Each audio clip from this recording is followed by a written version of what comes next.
some people like watching skateboarding videos where they can do the trick, and other people like watching them when they fall off and crash. And I think I'm more of the watching people fall and crash type of person, and I want to be that kind of actor.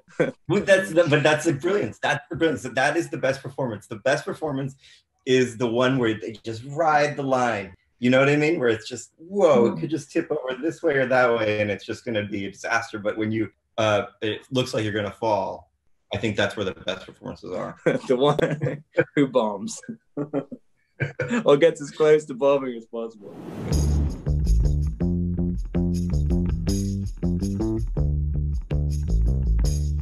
From movie to movie, do you remember the process, or do you shed that experience and feel like you're starting from scratch every time?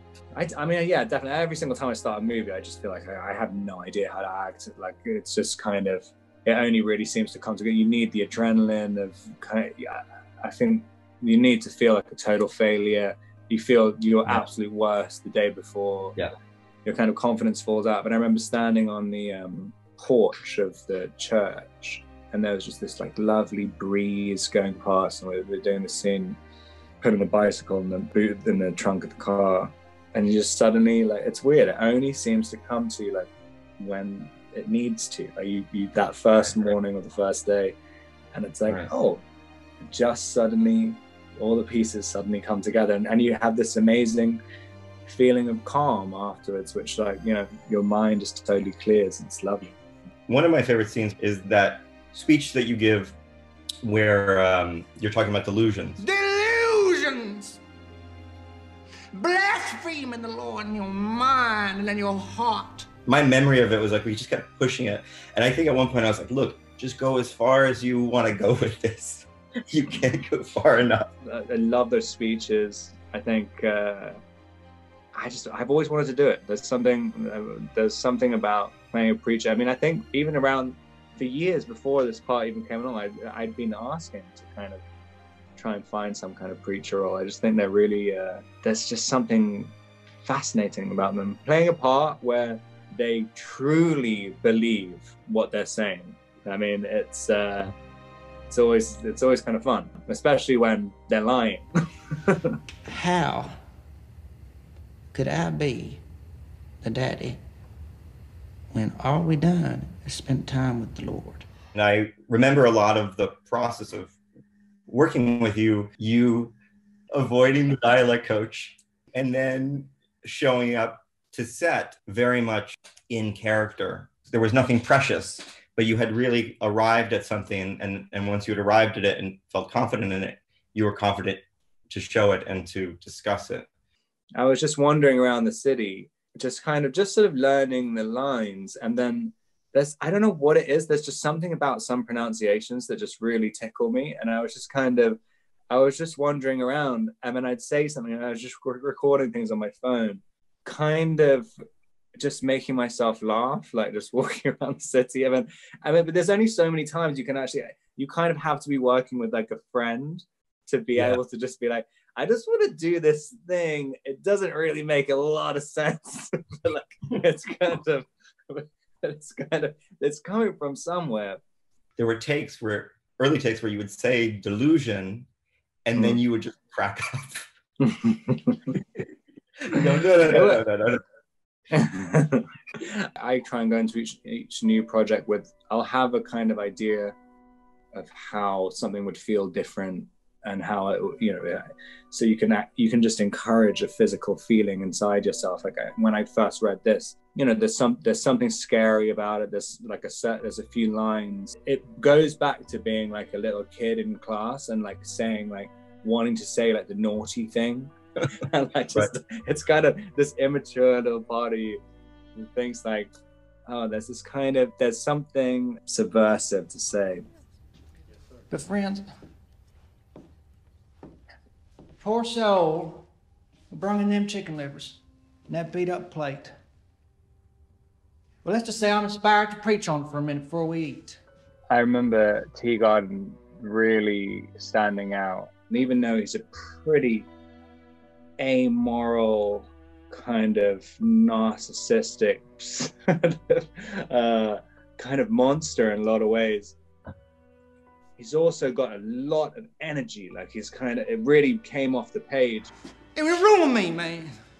You can understand that, can't you? He's very, it's corporeal, the real word, the right word. Like he's very, very sensual. And there are like little mentions in the script of just, he's just pouring sweat and just eating fat and oil and this kind of just, there was something that really appealed to me, but he's just kind of fat and sweaty and just there's something, he's just consuming and just requires like heavy fuel to exist. Blessed are they who hunger and thirst for righteousness.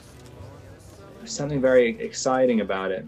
It's one of my favorite things to watch. It's like those things about televangelists when they're kind of trying to justify why they have to buy private jets and stuff. I mean, it's always very entertaining to watch.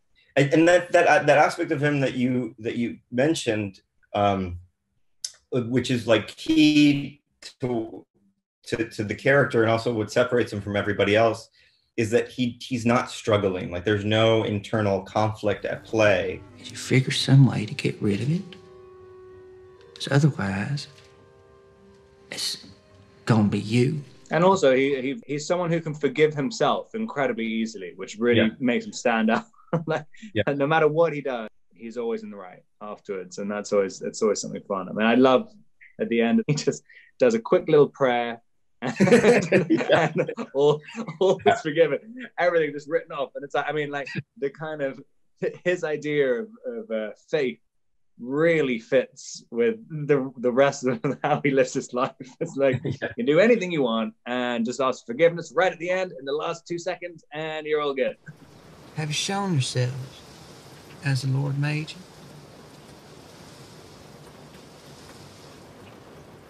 You're meaning my birthday soon. No.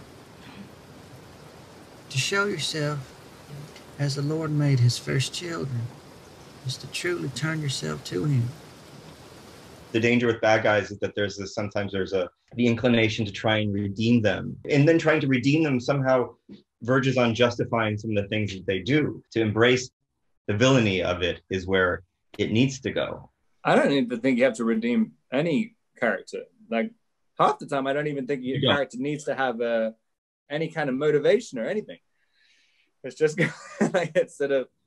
I mean, I also like bad guys when it's kind of like I was watching Blue Velvet again the other day, and just kind of Frank Booth in Blue Velvet. It's just sort of, it's just at the energy is like what makes you you're interested in where the character goes. Do you remember the scene the scene between you and Tom at the very end, which is such a kind of it's a very still scene. Like there's not a lot of movement.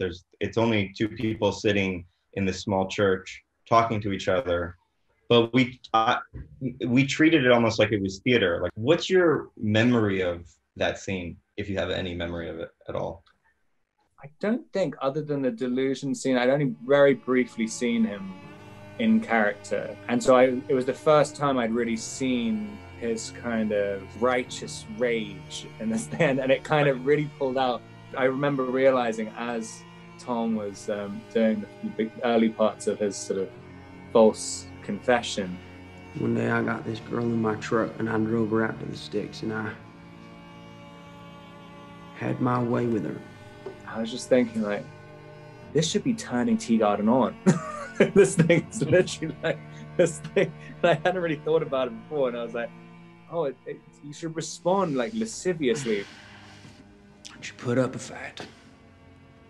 It's super dark, the scene, but I just remember it's a fun scene. I mean, it's kind of it's kind of very, very well balanced. Tom's like really amazing in it, and like it's just like it was great to see him work. And it's a really hard part he's got as well, where you have to be sort of contained the whole time and like somehow have something pulsating out of you. I really liked having the fat suit on as well, because like just kind of doing about 30 takes of like falling over the pew actually really helped having fat belly just as a cushion. But you really wanted to fly over the thing, so you were throwing yourself over the pew at the end of that scene. Yeah, with stunts where you just have to hurt yourself, like I'm always I'm always like, yeah, no problem. Stunts where you have to look like you're really good at doing stuff is always a little bit of a problem for me.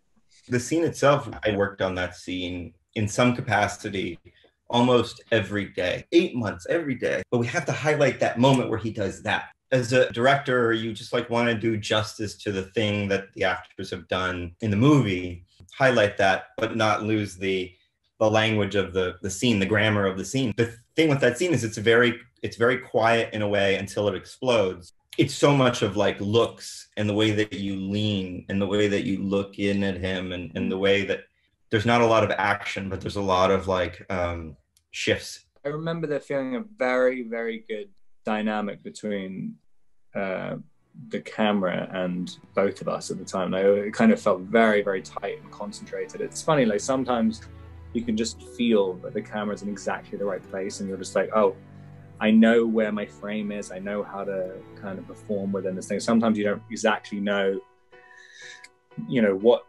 where you're performing to. It's being created a lot in the edit. With that day, I remember feeling like every little push in, I could really feel, oh, you're really watching when we were doing stuff, because it just felt like it was very, very concentrated, and it's very satisfying. Like, because most of the time you just don't really feel that dynamic that much, the relationship with the camera that much. I definitely think as well there's something in just having fun with it. I mean, it took me a long time to realize that like acting, when I started acting, it's always really fun. And then when you start doing it professionally, it's terrifying and so competitive. It doesn't feel fun for a while. And I kind of, over the last few jobs, doing jobs like this, it's really fun.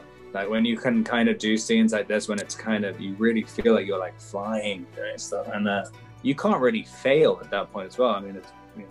If you've had a good time doing it, then that's all there is.